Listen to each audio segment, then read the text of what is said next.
So recently, a cool little proof of concept trailer was dropped onto YouTube. Small Soldiers, the War for Nekron. If you haven't seen it yet, I recommend checking it out. It's only 5 minutes long. I'll be here when you get back, I promise. I have the milk and cigarettes at home already. Honestly, I kinda loved it. It was a trailer that managed to convey a lot of emotion with those plastic figurines. Not to mention everything was just rad as all hell. I got some big Imperium of Man vibes from the new Commando Elite. Plus that ninja dude is rad as shit. New aliens are cool as hell too. Far more monstrous and intimidating than the old Gorgonites ever were, though I guess looking mean and evil might have defeated their purpose in that movie. Regardless, I think that trailer is for a game of some kind, and I look forward to exterminating some Xeno scum in the future. But that trailer obviously brought up some fond memories. Fond memories of that original movie. I loved Small Soldiers as a lad. Had the movie, had some action figures, some sheets, and fun fact, the topic of today's video, is the first ever video game that I bought with my own money. $50 earned from finding my mom's lost watch. $50 spent on a movie license game for the PS1. God, I was obsessed, so I felt like revisiting this slice of nostalgia. Small Soldiers, big battles.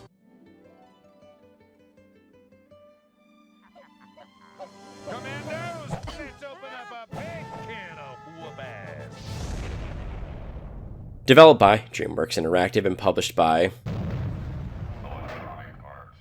Damn, EA, you used to have such a cool intro. What happened? Small Soldiers saw a release in North America on November 2nd of 1998, 5 months after the film's release on July 10th of the same year. Oh boy, a movie tie-in game that was potentially cranked out in 5 months or less. We're in for a treat here, I'm sure of it. Surprisingly though, while this game does chronicle the conflict between the Commando Elite and the Gorgonites, it's not based on the movie's storyline at all, but instead of the actual conflict between the two factions, which is apparently an interplanetary Total War style scenario. The game opens with a cutscene that sets up the plot quite quickly. Basically, the Commando Elite are intent on committing a total genocide of the people of Gorgon and have thus launched a planetary invasion of the Gorgonite homeworld. On Gorgon, Archer delivers a pretty strong speech. And now the war is coming here, to Gorgon, our homeworld. And we can either wait patiently, build our reserves, and fashion our weapons, or we can go out to meet it.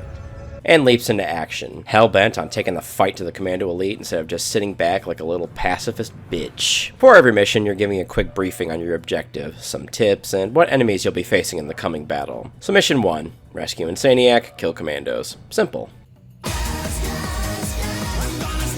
Whoa. Whoa, you move so fast in this game, holy hell. Okay, so Small Soldiers is a third-person action game, one that focuses on platforming and third-person shooter-type combat. You'll be dashing all about the levels as Archer, emissary of the Gorgonites, engaging your foes with a crossbow that somehow has full machine gun capabilities. Archer has a quasi-auto lock-on, which helps to make this manic speed of combat a bit more tolerable, and you're also able to zoom in with a more over-the-shoulder perspective, which, while you can't move in this mode, you get full control over your aiming. In addition to the basic shots, you'll also be able to pick up a variety of different ammo types to help bolster your arsenal, including the Biohazard logo, which bounces between foes, this blue spark, which locks onto foes, and a rocket launcher! In addition to shooting and jumping, you'll also be collecting these banners, which do something.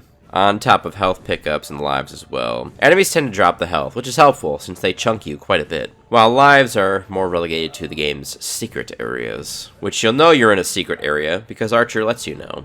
A secret. Also, I can't lie, some of these areas don't seem very secret to me. A lot of them are not hard to find at all. In fact, I usually just walk into them. You'll also be able to pick up landmines, grenades, a screen-clearing nuke, and you'll also be able to call upon your Gorgonite allies to aid you in battle, including Scratch It, Punch It, Insaniac, Slamfist, and Ocula, as well as some newcomers too. Since you might be curious, the only movie Gorgonite missing is Troglodyte, or Freakenstein as he was called later. He would have had to have been in his pre-destroyed form for this game, which isn't a terribly interesting one like the rest of the Gorgonites, so I guess he was omitted. No big loss, really. They did, however, add 2 new Gorgonites to help spice things up a bit. And these 2 are Nibble, a flying bat-like Gorgonite that fires lasers, and Stench, a sentient ball who rips ass to kill his foes. Sure, why not? To keep on with your allies for just a moment, their usefulness in battle ranges from being able to snipe foes from super long distances to being glorified meat shields who get slaughtered almost the second they go out. Either way, the bullets aren't hitting you, so pretty useful. All in all, it's a pretty decent arsenal and one you'll certainly be needing as this game goes on. I'll say really quick too that the Gorgonite landmine is actually called the Spirit Bomb, and your basic machine gun is referred to as the Crossfire. Crossfire, you get caught.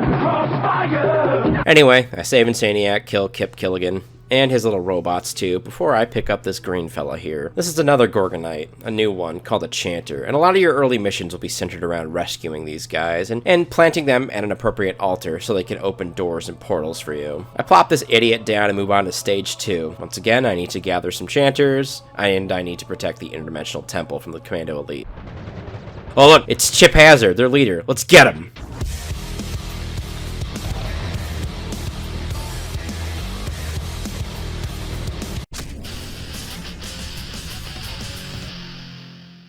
Alright, I killed their leader, so we win the war now, right?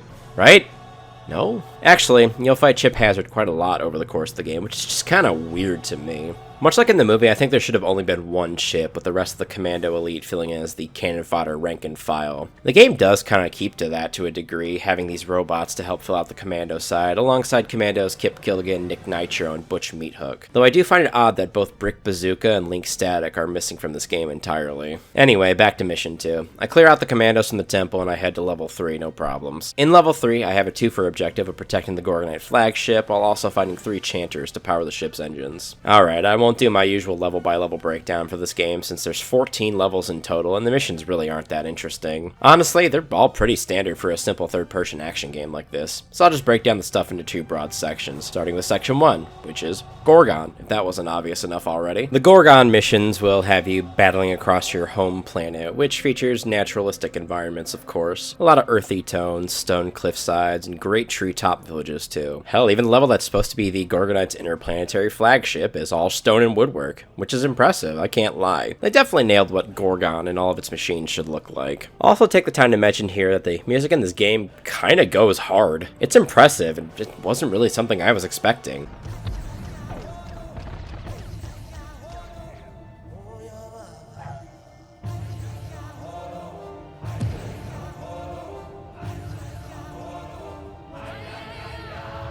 Though it does make sense since the OST for this game was composed by Michael Giacchino, who, at the time, composed the music for the Medal of Honor series, but would later go on to do soundtracks for Ratatouille, Up, The Incredibles, The Batman, and tons of other movies. Literal award-winning composer did the music for this game, and it really shows. Anyway, jumping forward to the final mission on the Gorgon side of things, you're tasked with destroying a planetary devastator of a ship, and by doing so, this earns you a ticket to the homeworld of the Commando Elite.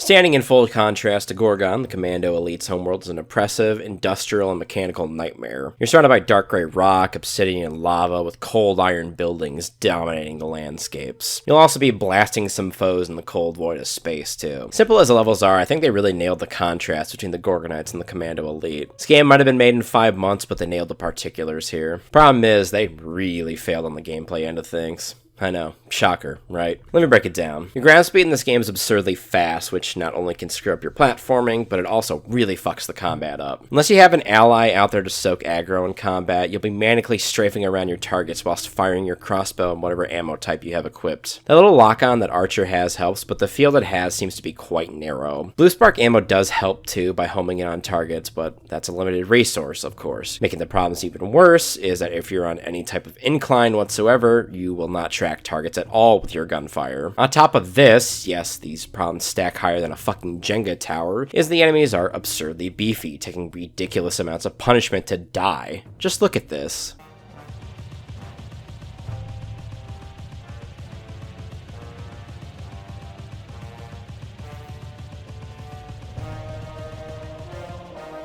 Every last one of those shots are hitting my target for reference. You can tell by the bits of plastic flying off him, which, that's kind of weird. Aren't we supposed to be alive in this world and not toys? I guess you could say it's because I'm using my basic ammo, but the other types don't really do that much damage either. Except the rocket launcher, but even that can take more than one shot sometimes. Problem does only get worse as stronger commando types in blue and red start showing up later in the game. However, there are 2 things that help alleviate this problem quite a bit, at least, when they show up. They also exacerbate things a bit. Those 2 things are these turrets and the walker. The turret is a stationary rocket launcher with unlimited ammo. The walker, well, that's...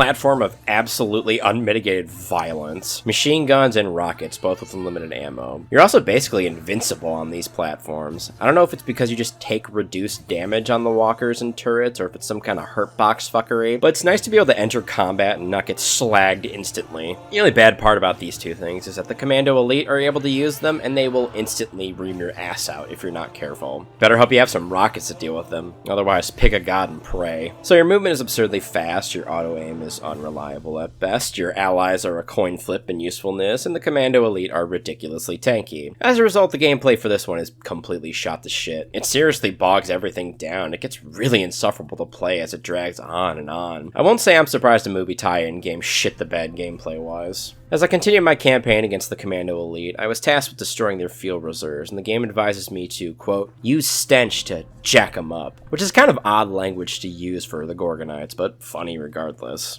I'd also like to say that the more humorous language extends to the game's manual as well. Some examples. Punch its best buddy. A hyperspaz weasel with frightening dental work is hell on two legs in battle. This flying freak is a mutant menace. With Nibble as your wingman, commandos are grass, and you're the lawnmower.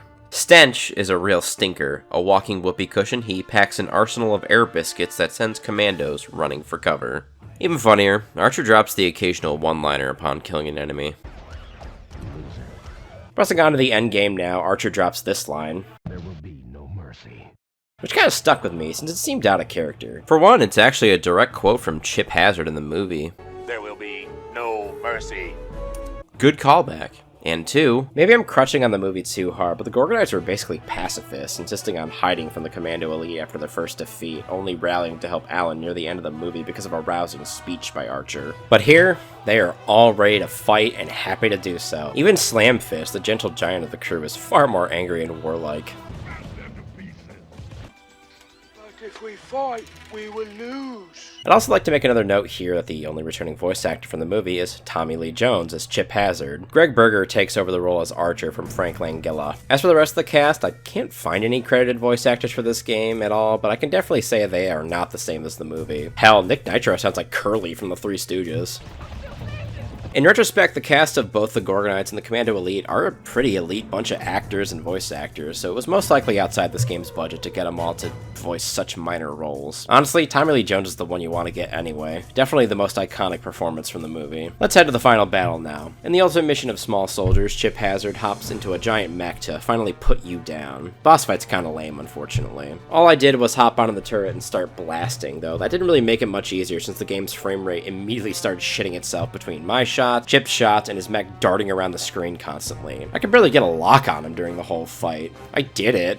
Barely, but I ended up doing it. The game ends with Archer declaring victory over the Commando Elite. Credits begin rolling, and they're overlaid in some pretty awesome looking concept art. Kinda makes me wonder if this game perhaps had a tad bit of a bigger scope during its development, but had to be parsed out since they only had 5 months to do it in. A final note, this game featured a 2-player versus mode where you and a friend can face off as Archer and Chip Hazard. Chip has all the same weapons as Archer, but with their own unique particle effects. You'll also have access to the walkers, which I feel like if you asked your friend to play this game with you and then proceed to slag him 5 times to win with one of these bad boys, they would probably stop being your friend after that. Now though, we can wrap this one up. Small Soldiers for the PS1 is undoubtedly a big nostalgia trip for me. I think the game is worth praise for it nailing the environment art for both the Gorgonites and the Commando Elite. I don't mind the more aggressive and hostile Gorgonites either, even if it clashes with the movie portrayal of them. But unfortunately, the gameplay is just kinda ass. If the enemies were a little less tanky, I could have seen this one being a totally fun romp of a licensed video game. It just seems like nothing can match the splendor of that movie though, unfortunately. Though apparently, there are 2 other Small Soldiers games out there, Small Soldiers Squad Commander and Small Soldiers Global Tech Design Lab. I'll see about checking those 2 out someday. But till then, I'll be signing off. As always, dearest viewers, my name is HadesManticore, and this channel here is CityStateManticore. Thanks a ton for watching if you did. Feel free to drop a like and a comment too. Be sure to subscribe since, as always, there's more content to come. I'll see y'all in the next one. Goodbye.